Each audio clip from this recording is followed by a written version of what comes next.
My name is Mary D. Boutin. I was 19 years old when I told my family I was moving out, and the way they laughed at me made it clear they didn't see me as a daughter, they saw me as a punchline. When I said it, they didn't do a polite laugh, not even the nervous kind people give when they think you might be joking. No, this was uncontrollable laughter, the kind that steals your breath, like I had just announced the most ridiculous fantasy imaginable. My dad leaned back in his chair and shook his head like he couldn't believe how stupid I was. My mother smiled with that condescending expression she always wore when she thought someone was humiliating themselves. And my sisters, twins, giggled like they were watching the best comedy special of their lives, whispering to each other between bursts of laughter. Then came the insults. "You're a loser. You'll never make it. You won't last a week. You'll come back begging like a stray dog. Honestly, it's a relief you're leaving. One less problem for us." I stood there and said nothing. There was no point in arguing, no point in explaining. Nothing I could say would change their minds because they had already decided I was a joke, and they were enjoying it too much to stop. It started at dinner the night before. I'd been planning my move for months, working quietly, saving money, setting everything up. I'd found a small apartment across town in the actual city, not that miserable little town where everyone stayed trapped in the same cycle, never doing anything with their lives. I didn't need their help. I didn't need their support. I just wanted to let them know. "I'm moving out this weekend," I said. My father put down his fork and stared at me like I'd confessed to a crime. My mother shook her head, unimpressed, then let out a short, sharp laugh through her nose. "With what money?" she asked, like the answer was obvious. "From my business," I said. That was all it took. My sisters burst out laughing first, then my dad scoffed, then my mom covered her mouth like she was trying to hide the laughter but couldn't. "Oh my God," she said, still laughing. "She thinks she's some kind of businesswoman." More laughter, more whispering. My sisters looked at me like I'd said I was going to be an astronaut. I didn't react. I didn't explain myself. That only made them push harder. "You running a business, you can't even take care of yourself. You'll be homeless in a month. People like you don't make it. You're not smart enough. Let's see how long it takes you to come crawling back." For the next 2 days, they made sure to remind me how much they didn't believe in me. My father sighed and shook his head every time he walked by my half-packed bags. My mom made sarcastic comments about how I should take pictures of my apartment so I'd remember it when I got evicted. My sisters whispered and giggled nonstop, looking at me like I was the biggest joke they had ever seen. It was pathetic, really. They acted like I had announced something insane, like I was running off to join a cult or live in the woods. I was just moving to a different part of town, but to them, the idea of me succeeding on my own was the funniest thing in the world. So I didn't argue, I didn't defend myself, I didn't explain. And then the day came. I packed my things, grabbed my keys, and walked out. No big speech, no dramatic exit, no last words. They didn't even say goodbye. The first thing I felt when I left was silence. Not the uncomfortable kind, not the silence that comes when you don't know what to do next. This was the best silence I had ever experienced. No sarcastic comments from my mother, no sighs from my father, no giggles from my sisters. Just me, my packed car, and the road ahead. I moved into a small apartment in the city. Not fancy, but clean, and it was mine. It was strange at first being in a place where no one rolled their eyes at me when I spoke. I could breathe, I could think. I wasn't afraid, because I had my business. It wasn't huge yet, but it was making money. Drop shipping, buying and selling products without ever touching them. I had spent months setting up websites, finding suppliers, figuring out how to market. My family never noticed, because they never bothered to ask. They thought I was wasting time on my laptop, but I wasn't wasting time. I was working nonstop, morning to night, every single day. I barely left my apartment unless I had to. Orders began to come in, then more, then more. And a month later, I did something for myself. I bought a car, not just any car, a brand new 2020 Toyota Camry. It wasn't a sports car, but it was mine, it was new, and it was proof. I took a picture of it, posted it online, and wrote a simple caption. "Hard work pays off. Congratulations on my new ride." That was it. Nothing flashy, nothing pretentious, just something for myself. 30 minutes later, my phone exploded. 30 minutes after I posted that photo, my phone wouldn't stop vibrating. Missed calls, messages, notifications stacking so fast I couldn't even read them in order. My sisters first, then my mom, then, surprisingly, my dad. The same man who hadn't said a single encouraging word to me in years suddenly wanted to talk. At first, it was disbelief.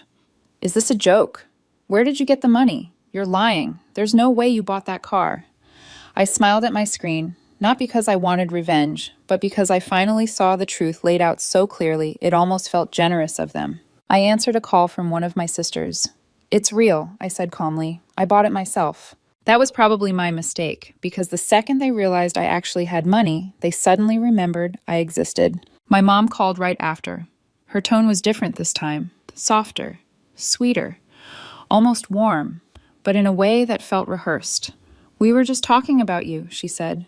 You know we really miss you. It's been too long. She missed me now. Not when I left. Not when they laughed me out of the house. Now. My dad sent me one text. Just one. The same man who used to sigh every time he looked at me suddenly wanted to check in. My sisters, the same ones who mocked me constantly, started complimenting my business, asking how I did it, telling me how proud they were. I knew exactly where this was going.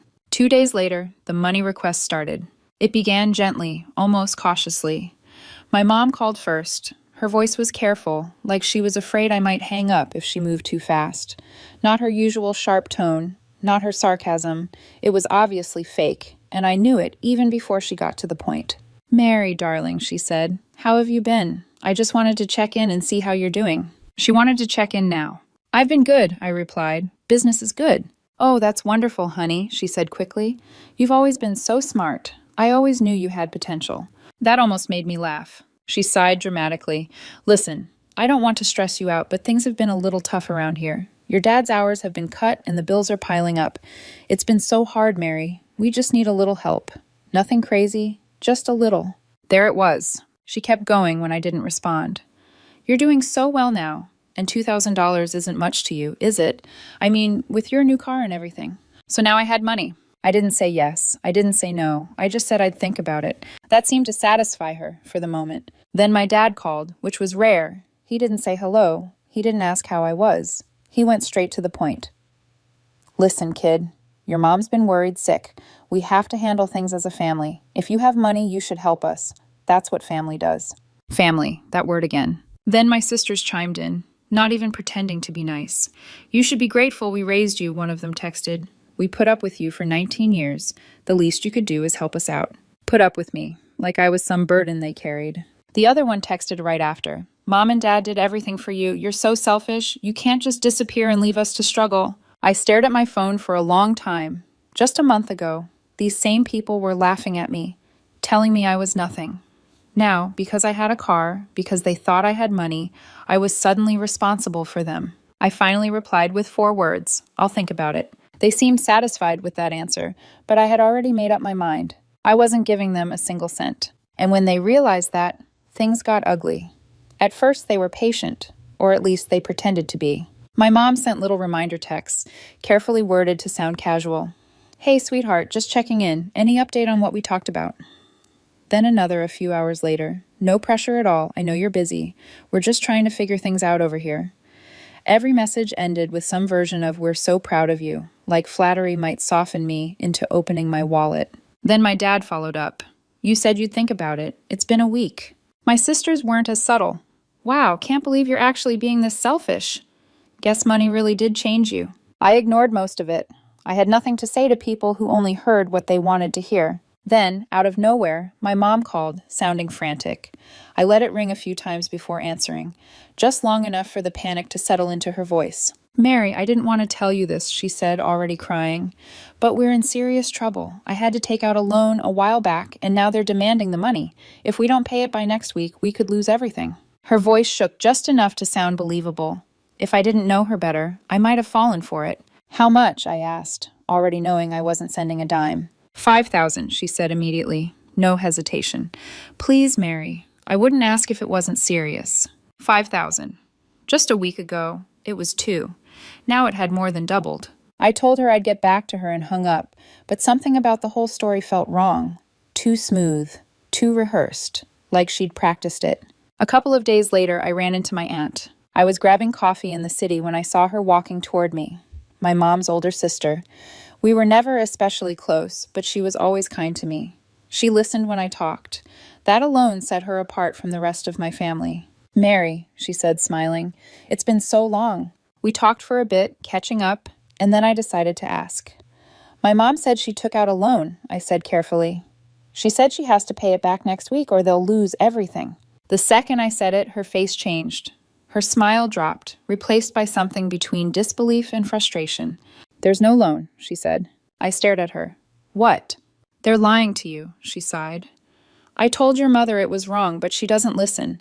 She thinks you owe her, and she figured if she scared you enough, you'd pay." My stomach tightened. "She laughed about it," my aunt continued. "Said you're young, you'll make more money. It's not a big deal." I couldn't speak. "She's done this before, Mary," she said quietly. "Not just to you, to me, to other relatives. Always some emergency, always some crisis that doesn't exist. When people stop giving her money, she moves on to the next person." That was the moment everything clicked. They weren't desperate. They weren't struggling. They were planning. My own mother had sat there, invented a story, and tried to scare me into handing over thousands of dollars, and I had almost believed her. I walked home in a daze, replaying my aunt's words over and over. The fake panic, the perfect number, the sudden urgency, the way my sisters and dad had lined up right behind her. When I got home, my phone was full of new messages. "Please, Mary, we're running out of time. Be a woman and take care of your family." "Are you really going to let us lose everything?" I stared at the screen, disgusted. I could have called my mom right then and told her I knew. I could have exposed the lie, blown everything up in one angry message. But that would have been too easy. Instead, I sent one text. "I've been thinking. You're right. I should help my family. Meet me at the bank tomorrow at 2 p.m. I'll pull out the money in cash." The response was instant. "Oh, sweetheart, thank you," my mom wrote. "You have no idea how much this means to us." I smiled. I had a very good idea. I arrived at the bank early, not because I was eager, but because I wanted to see something. I parked across the street and watched the entrance like it was a stage. A few minutes later, my family appeared together. My mom near the door, chatting animatedly with my dad, my sisters trailing behind her, laughing and nudging each other like they were heading to brunch. Not a financial crisis. They didn't look scared. They didn't look desperate. They looked excited. That's when it hit me. They had already decided how they'd spend the money. My mom's little luxuries. My dad going back to doing nothing. My sisters shopping or planning some trip they'd pretend I didn't help pay for. They weren't worried about losing everything. They were celebrating before they even had the cash. I took a deep breath, got out of the car, and walked toward them. The moment my mom saw me, her face lit up. She actually reached out to hug me, arms open, like we were in some emotional reunion scene. I stepped back. No need for that," I said lightly. "Let's go inside." We walked in together. I went straight to the counter. My mom hovered close, like she was afraid I might change my mind at the last second. My dad stood back with his arms crossed. My sisters suddenly went quiet. I smiled at the teller. "Hi, I'd like to check my balance, please." My mom's smile twitched. "Mary, just withdraw the money." "1 second," I said. "Actually, can you also check if there's a loan under my mother's name? I'm just curious."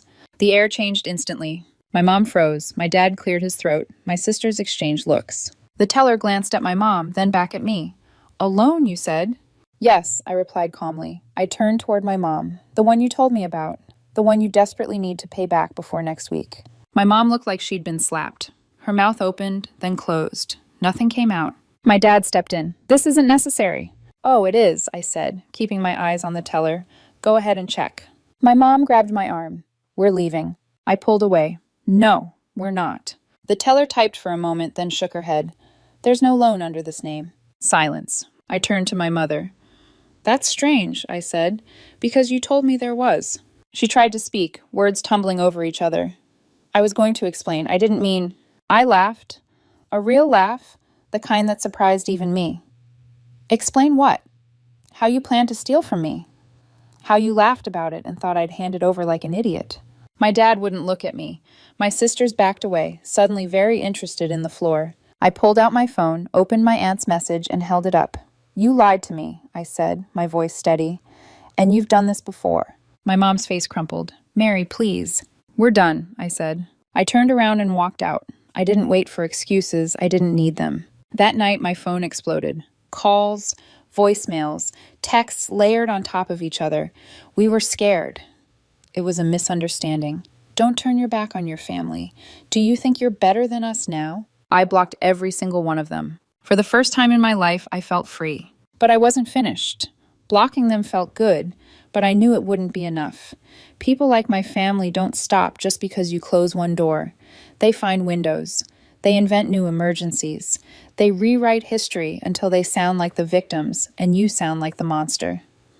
I didn't want years of new numbers, new lies, new attempts to pull me back into the same cycle. So I decided to end it properly. A week later, I unblocked them just long enough to send one message. "I've been thinking," I wrote. "Family is everything. Life is too short for grudges. I want to make things right. Let's start fresh. My treat." Then I attached 4 plane tickets. First class, luxury resort in the Caribbean, all expenses paid. At least that's what it looked like. I didn't even have time to put my phone down before it started ringing. My mom's name lit up the screen, and for the first time in my life, I answered with a smile. "Oh, sweetheart," she said, already crying. "We knew you'd come around. We've missed you so much." My dad texted right after. "Proud of you, Mary. This means a lot." My sisters flipped instantly, like someone had switched personalities. "We knew you weren't selfish. This is going to be amazing. Family first, always." It was actually embarrassing how fast they changed. I told them to meet me at the airport in 2 weeks. I said I'd handle everything. All they had to do was show up. They didn't question it, not once. While they were packing swimsuits and bragging to friends about their upcoming luxury vacation, I booked my own real trip somewhere completely different. Quiet, peaceful, somewhere I couldn't be reached. The day arrived. I was already sitting by the ocean on my actual vacation when the messages started coming in. "We just got to the airport. This place is huge. Where are you? We can't find you." I didn't reply. An hour later, the tone shifted. "They're saying the tickets aren't real." "Mary, what did you do?" Then the calls started. Angry, panicked, humiliated. They had gone to check in with bags packed, dressed for a luxury getaway, only to be told the tickets were canceled. Not fake, canceled. Because I had booked them and refunded every single one. They stood there in the airport, surrounded by strangers, realizing too late that they'd been played. The voicemails were unhinged, screaming, crying, threats, accusations. "You humiliated us. How could you do this to your own family?" We looked like idiots. I took a sip of my drink and watched the waves roll in. Then I sent one final message. I figured it was only fair. After all, lying to family is just what we do, right? I blocked them, forever. That should have been the end of it. For a while, it was. They raged. Then they guilt-tripped. Then they tried fake kindness. I ignored everything. Eventually, the messages stopped. Months passed. My business kept growing. I moved into a better apartment. I bought an even nicer car. Life felt stable in a way it never had before. Then one day, I got a message from an unknown number. It was my youngest cousin. "I thought you should know," she wrote. "Your parents have been telling everyone you stole from them and abandoned the family." I laughed out loud. I called my aunt, and she sighed like she'd been expecting it. "They're playing the victims," she said. "Most people know what they're like, but they're trying to make you the villain." I didn't confront them. I didn't defend myself. I didn't explain. They could tell whatever story they needed to survive their own choices. Years later, I heard through my aunt that my parents had dug themselves deep into debt. My dad lost his job. My mom burned through whatever money they had left. My sisters never really went anywhere. One still lived at home. The other barely scraped by. They spent so much time scheming and manipulating that they never built anything of their own. And me. I was thriving. I had a real life, a real career, real success. And the best part of all, I didn't owe them a single thing. In the end, they laughed at me when I left at 19, but I got the last laugh.